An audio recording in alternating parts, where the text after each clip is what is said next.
С начала времен человек искал ответы на вечные вопросы. Кто я? Зачем я здесь? В чем смысл моего существования? Многие великие инкарнации и пророки пытались пролить свет на эти загадки и направить человечество на путь духовного пробуждения. Как разнообразные цветы на одном древе жизни, они говорили о единой истине, используя различные метафоры. Будда видел просветление как ответ на все наши страдания. Он сравнивал этот процесс с раскрытием лотоса с 1000 лепестками на макушке головы. Мухаммед говорил о рухе, прохладном ветерке, исходящем из вершины головы и ладоней. Во время воскрешения ваши руки будут говорить, объяснял он. Кришна в его игривом веселье выражал необходимость йоги или союза с Божественным. Он говорил о коллективной природе человека и необходимости каждого из нас раствориться в океане блаженства. Христос также объяснял, что спасение придет только через второе рождение. Прощение и сострадание проложат дорогу к этому пробуждению, которое можно будет ощутить как языки прохладного пламени, окутывающие головы как божественные нимбы.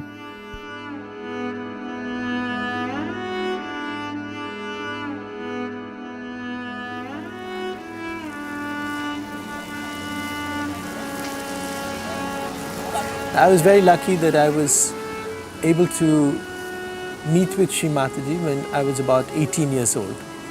And she was staying in Bombay, and she was at that time the wife of the chairman of the Shipping Corporation of India. My mother knew her, so we went over to her home, and my mother said, "Here is a special person, and you'll feel good if you meet her." There were not that many people. There were a few people in Bombay. They'd meet for meditation. In fact, when they met for meditation, Shri Mataji herself would be there, sitting in front of everybody. But it took a few years after that to fully realize the power of the vibrations.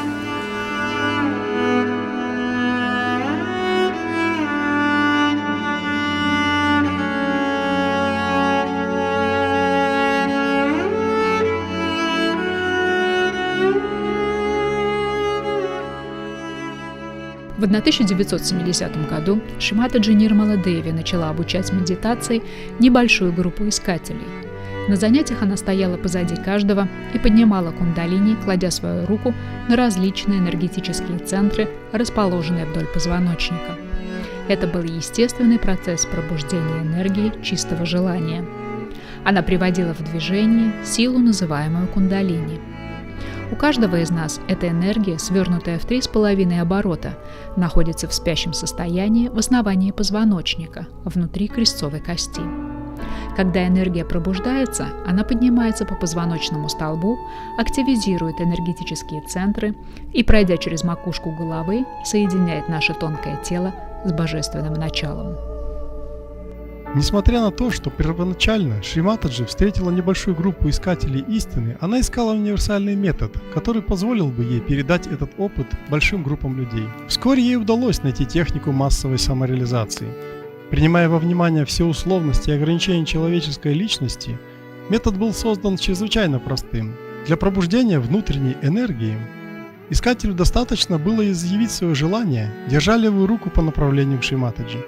Словесные утверждения помогали материнской энергии кундалини подняться по позвоночнику, и этот опыт подтверждался ощущением прохладного потока на руках и над головой. По мере того, как все больше и больше людей проявляли желание почувствовать кундалини, Шри Матаджи начала движение по распространению массовой самореализации. We can see from one point of view that human beings are created as human beings.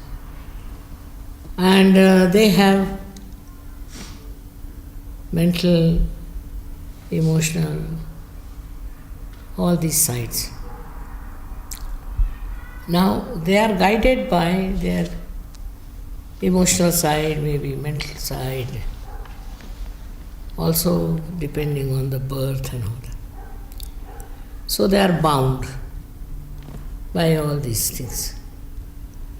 We have within us a power, I call it as Kundalini, which is kept in the triangular bone, which is sleeping there.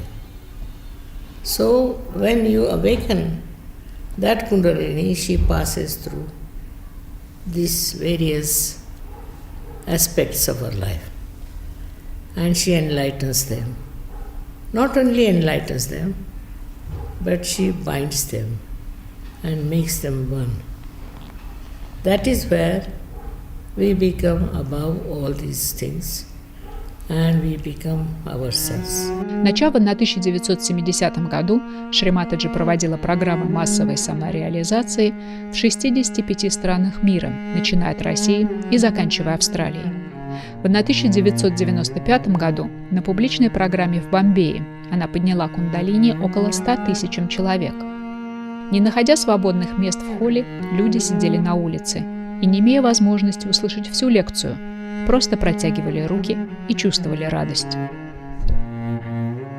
When I came to Shri Matаджи, I was the child of my generation.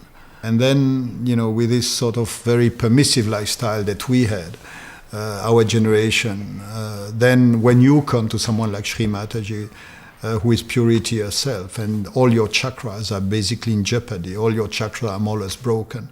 And it's really hard because visibly, Shri Matаджи was working on me, and then she was going and vomit in the bathroom next minute because my system was really damaged by the lifestyle, which was basically the lifestyle of a kid of my generation.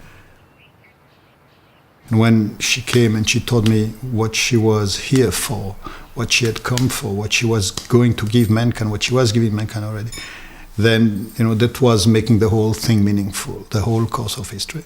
Then I was like, I don't know how you say this in English, écrasé. I was like stunned by the magnitude of it all. Because just imagine that suddenly you get a big secret. You are your own master, no doubt, but you have to be made into it. Unless and until you are connected to the means through this, unless and until you are baptized, you are not your spirit. Now the spirit resides in your heart. Nobody knows, you see. He resides in your heart. But you are not aware of it. When the Kundalini passes through these various centers and pierces through this one, then the seed of the spirit is here. If it doesn't work, we'll work it out later. The chakras are simply anatomical locations that are physiologically understandable by terms of autonomic nervous plexi. So this is the cardiac plexus, the heart chakra is the cardiac plexus. The Vishuddhi is the cervical plexus.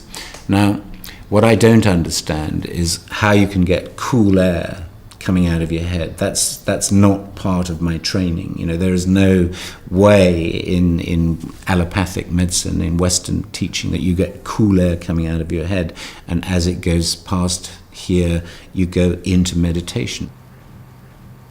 The knowledge about this subtle system, that is the Kundalini, about the 7 chakras, and about these 3 energy channels, all this is described in Yoga Sutra. What Shri Mataji has given to us, she has described how each energy centers, they are controlling different organs of our body. Any disease is because of some imbalance in these energy centers. The correction can be effected only with the Kundalini awakening. When this union of your own divine energy with the cosmic energy takes place, then yoga is said to have occurred.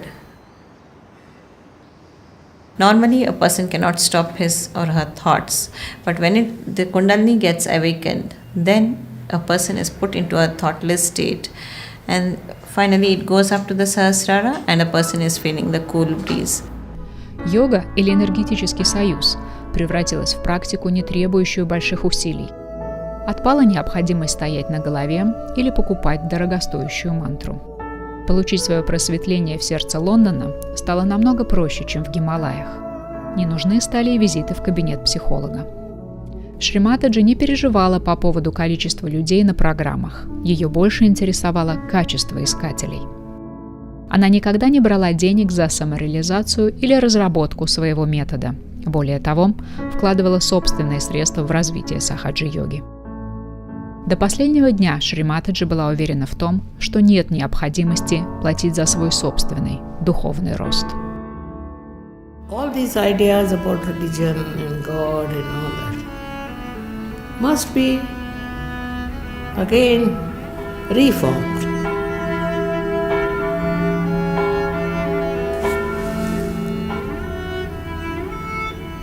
There's no need to ring the bells or anything. Bells have to be inside.